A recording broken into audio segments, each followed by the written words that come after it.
Good evening. This is Attorney Vince Davis, and this is The Secret: How to Fight Child Protective Services and Win.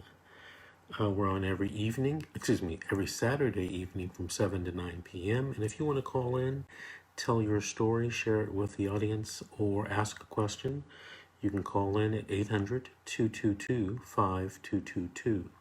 That's KABC in Los Angeles. Also, if you want to watch the show live online via Facebook Live, you can watch it at The Secret: How to Fight Child Protective Services and Win.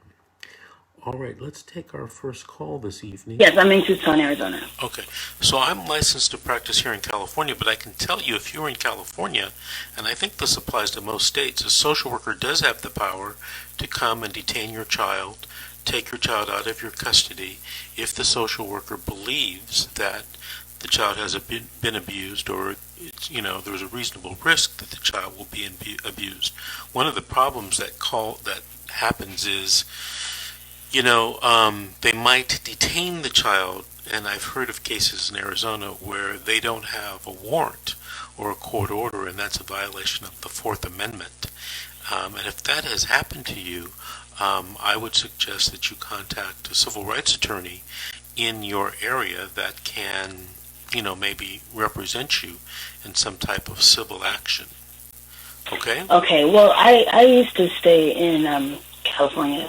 I actually was in the foster care system my whole life, and when I got out of the system, I had my own transitional housing program fostering teenagers in the foster care system, and I did that for 5 years. So I'm very familiar, or quite familiar, with how the system works.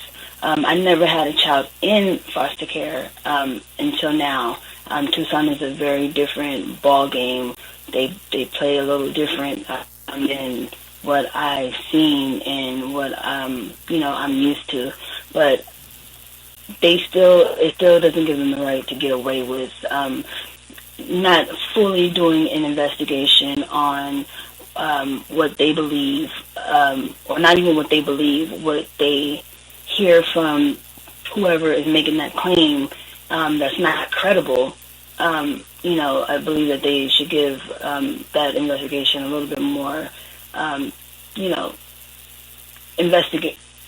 They should investigate the situation a little bit more deeper. What they did for me was they went the second day that they were not able to get in contact with me because they wasn't doing their job. I had prematurely went to the courts and went and falsely put a report on their report to give to the court for them to sign. There was no evidence. All it was accusations and allegations. My daughter has never been taken away from me. And these malicious people, whoever was calling DCS, finally got them out and said that I wasn't supervising my daughter. My daughter's 5 years old. I'm very overprotective. Do you have your child in your custody right now? No, I don't. They just made.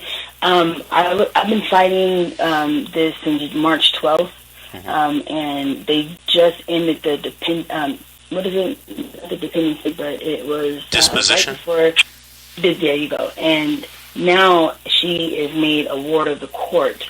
And what's funny is that when we went to court, every court that they investigated my case, she didn't remember half of the stuff she said on the report. Like, she had to go back to her notes, and, she was asked, did my daughter look like she was in any imminent danger? Did she look healthy? Did she look happy? And the lady just completely asked, yes, she looked happy. Everything was fine. So what was the reason why they took my daughter out of the home and broke that bond or the bond that they had no right to do? She was not being abused. We are a loving family, and they, what I believe is that they didn't have enough time to finish their investigation, so they prematurely went after the second visit, and they couldn't get in contact with us. They went to the courts, got a signed signature from the court saying that my daughter was in imminent danger. Okay, lied on it and said, hold on a second. Here's the problem. I think you may be focusing on the wrong thing, and you're going to have a very limited amount of time to get this child back. What you need to do, hold on. What you need to do is you need to talk to your attorney and perhaps file an appeal of the disposition hearing, and perhaps talk to your attorney with coming up with a strategy to get the child back.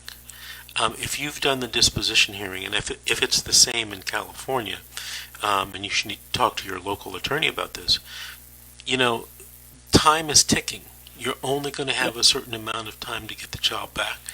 And I'd rather see you focus on that than focus on telling me everything the social worker did wrong. Okay, because whatever the social worker did wrong, if the social worker violated your civil rights, you're going to have to bring that up in a separate lawsuit in state or federal court alleging civil rights violations.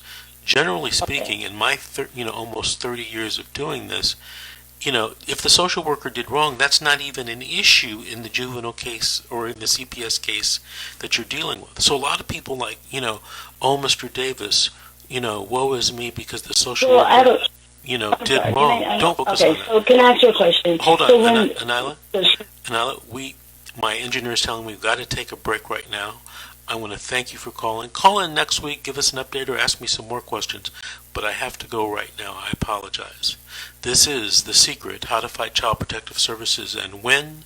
We'll be back with more calls, more stories, and more questions. You're listening to How to Fight CPS and Win.